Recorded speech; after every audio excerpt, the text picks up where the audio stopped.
Hi అండి. Welcome to my channel అండి. ఇవాళ మష్రూమ్ కర్రీ అండి. Masala mushroom curry. ఇది ఫ్రైడ్ రైస్‌లోకి, పలావ్‌లోకి చాలా బావుంటది. వైట్ రైస్‌లోకి కూడానండి.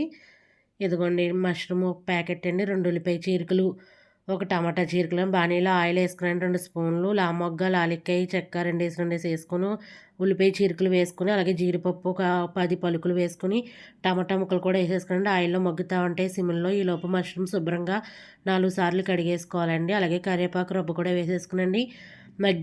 మగ్గిన తర్వాత అల్లం వెల్లుల్లిపాయ పేస్ట్ కూడా ఒక స్పూన్ వేసేసి ఇదిగోండి ఇలా మగ్గిన తర్వాత గ్యాస్ ఆఫ్ చేసుకొని చల్లారబెట్టుకొని మిక్సీ పట్టుకోవాలండి. మష్రూమ్ ఇలాగా నీట్‌గా కట్ చేసుకున్నాక పై పొర అంతా తీసేసి నీట్‌గా కట్ చేసుకోవాలండి. బాణీలో మళ్ళీ 3 స్పూన్లు ఆయిల్ ఏసి మిక్సీ పట్టిన మిశ్రమం అంతా కూడా వేసేసి పసుపేయాలండి. కారం, ఉప్పు వేసేసి మష్రూమ్ ముక్కలు కూడా వేసేసండి. ఆయిల్ పైకొచ్చాక మిక్సీ గిన్నెలో వాటర్ ఉంటాయి కదండీ! ఆ వాటర్ కూడా ఏసేసి బాగా మగ్గనివ్వాలండి. పచ్చిమిర్చి కూడా వేసుకోవాలండి ఇప్పుడు.